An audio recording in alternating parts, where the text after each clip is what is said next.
Welcome to part 7 of Number the Stars. Things have really gotten pretty intense. Those Nazi officers came to check out what was going on for Great Aunt Bertha's funeral, even though we know she's not a real person. And they almost opened the lid to the casket, revealing whatever it might have been inside. Peter, reaching towards his side, clearly did not want anyone to see that. He might have been about to perhaps pull a gun to try and fight off the Nazis, and that could have been disastrous for everybody involved. But the Nazis were persuaded by Mama to leave it alone when she made up the story about Aunt Bertha dying of a contagious disease and saying that the germs still could have been there. And then after they were sure the Nazis were gone, Peter went over right when we left off and opened the lid. Let's find out what's inside. Anne-Marie blinked. Across the dark room, she saw Ellen too, peering into the narrow wooden box in surprise. There was no one in the casket at all. Instead, it seemed to be stuffed with folded blankets and articles of clothing. Peter began to lift the things out and distribute them to the silent people in the room. He handed heavy coats to the man and wife and another to the old man with the beard. "It'll be very cold," he murmured. "Put these on." He found a thick sweater for Mrs. Rosen and a woolen jacket for Ellen's father. After a moment of rummaging through the folded things, he found a smaller winter jacket and handed it to Ellen. Anne-Marie watched as Ellen took the jacket in her arms and looked at it. It was patched and well worn. It was true that there had been few new clothes for anyone in the recent years. But still, Ellen's mother had always managed to make clothes for her daughter, often using old things that she was able to take apart and refashion in a way that made them seem brand new. Never had Ellen worn anything so shabby and old. But she put it on, pulled it around her, and buttoned the mismatched buttons. Peter, his arms full of the odd pieces of clothing, looked toward the silent couple with the infant. "Oh, sorry, there's nothing in here for a baby." "I'll find something," Mama said quickly. "The baby must be warm." She left the room and was back in a moment with Kirsty's thick red sweater. "Here," she said softly to the mother. "It will be much too big, but that will make it even warmer and more comfortable for him." The woman spoke for the first time. "It's a her. She's a girl. Her name is Rachel." Mama smiled and helped her direct the sleeping baby's arms into the sleeves of the sweater. Together they buttoned the heart-shaped buttons. Ugh, how Kirsty loved that sweater with its heart buttons. Until the tiny child was completely encased in the warm red wool. Her eyelids fluttered, but she didn't wake. Peter reached into his pocket and took something out. He went to the parents and leaned down toward the baby. He opened the lid of the small bottle in his hand. "How much does she weigh?" Peter asked. "Well, she was 7 pounds when she was born. She's gained a little," the young woman replied, "but not very much. Maybe she weighs 8 pounds now, no more." "A few drops will be enough, then. It has no taste, she won't even notice." The mother tightened her arms around the baby, and she looked up at Peter, pleading. "Please, no. She always sleeps all night. Please, she doesn't need it. I promise she won't cry." Peter's voice was firm. "We can't take that chance." He inserted the dropper of the bottle into the baby's tiny mouth and squeezed a few drops of liquid onto her tongue. The baby yawned and swallowed. The mother closed her eyes, and her husband gripped her shoulder. Next, Peter removed the folded blankets from the coffin one by one and handed them around. "Carry these with you. You'll need them later for warmth." Anne-Marie's mother moved around the room and gave each person a small package of food, the cheese and bread and apples that Anne-Marie had helped her prepare in the kitchen hours before.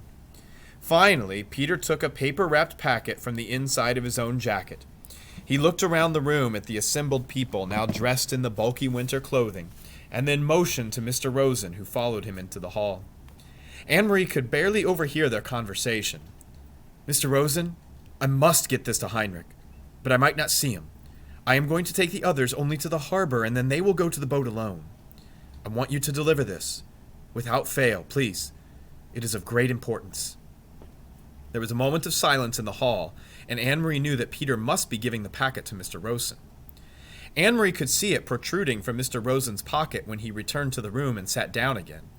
She could see, too, that Mr. Rosen had a puzzled look. He did not know what the packet contained, and he had not asked. It was one more time Anne-Marie realized that they protected each other by not telling. If Mr. Rosen knew, he might be frightened. If Mr. Rosen knew, he might be in danger. And so he hadn't asked, and Peter hadn't explained.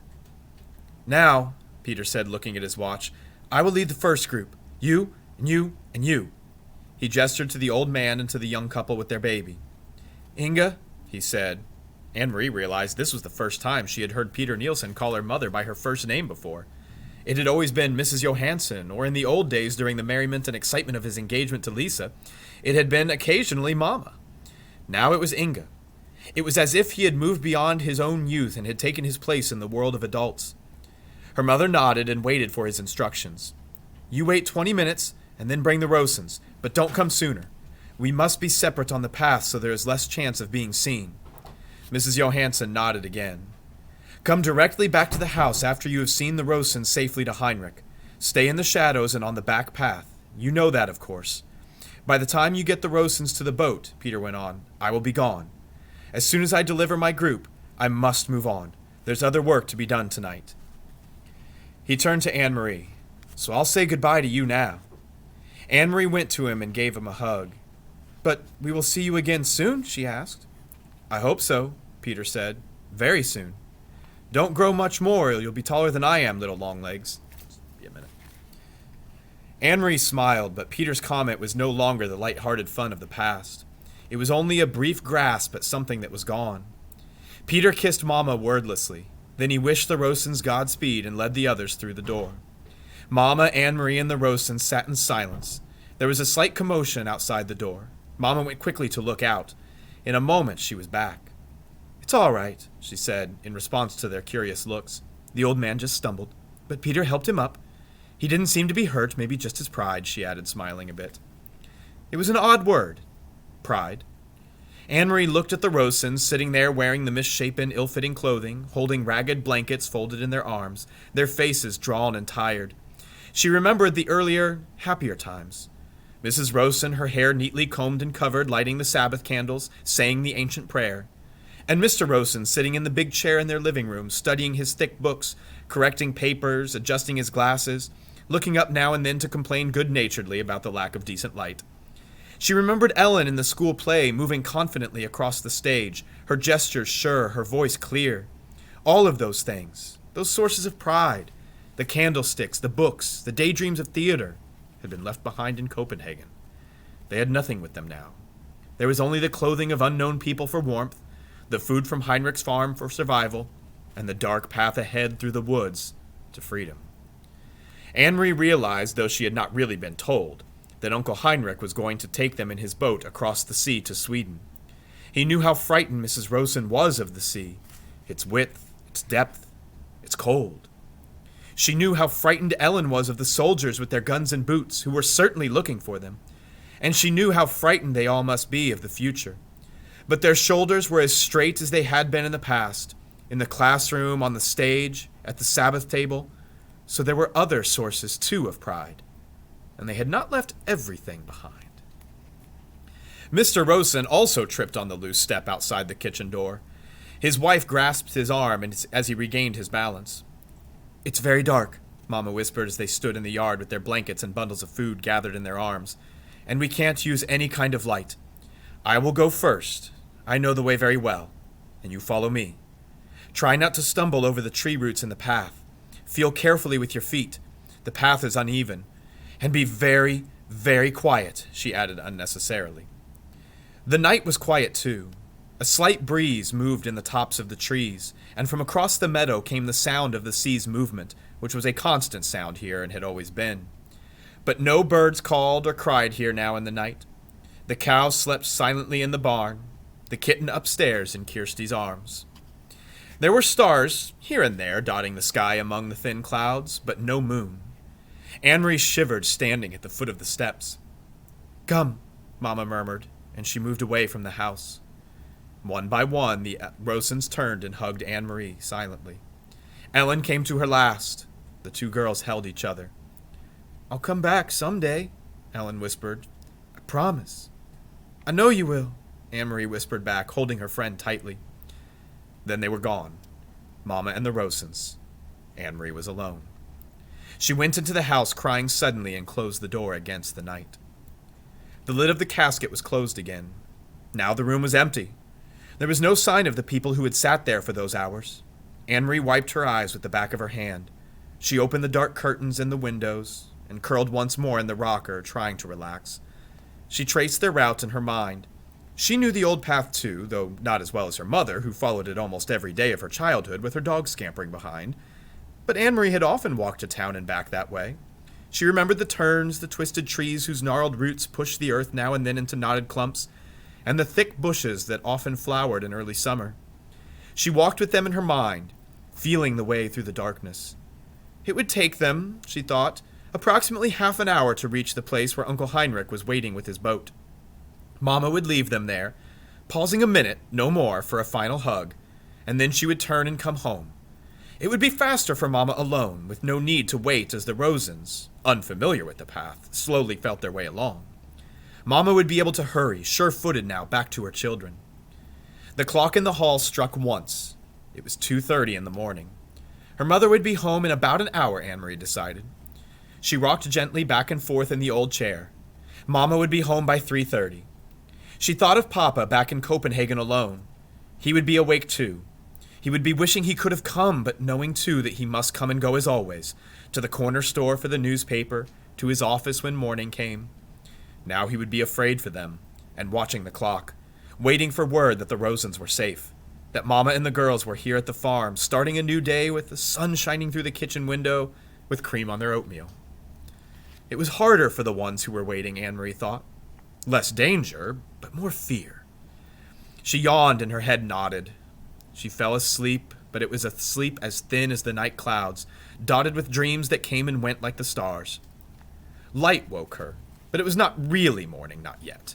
It was only the first hint of a slightly lightening sky, a pale gleam at the edge of the meadow, a sign that far away somewhere to the east where Sweden still slept, morning would be coming soon.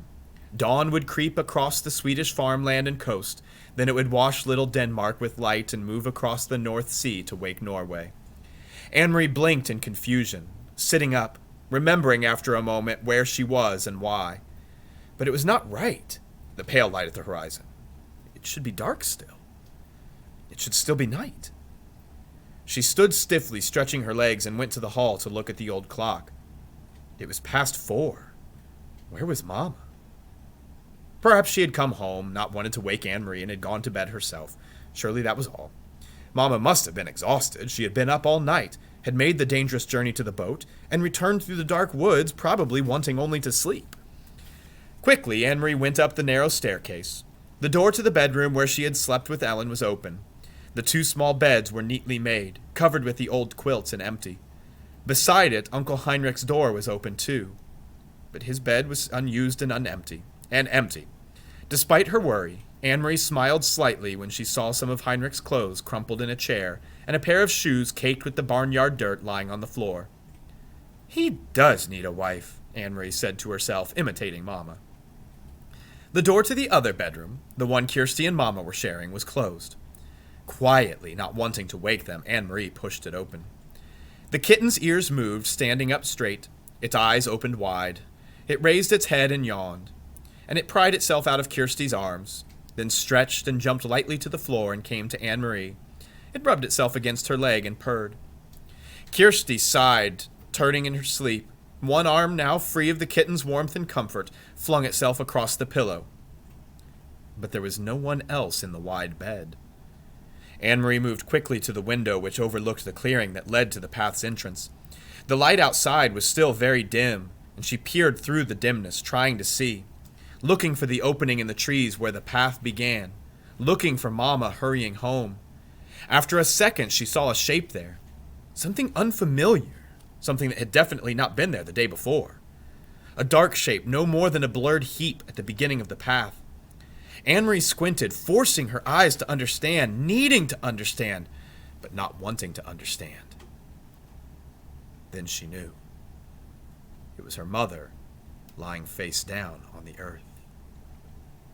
And I know you're probably not going to be happy with me stopping at that point, but you'll have to wait just a little bit longer for the next part as we continue Number the Stars. Bye.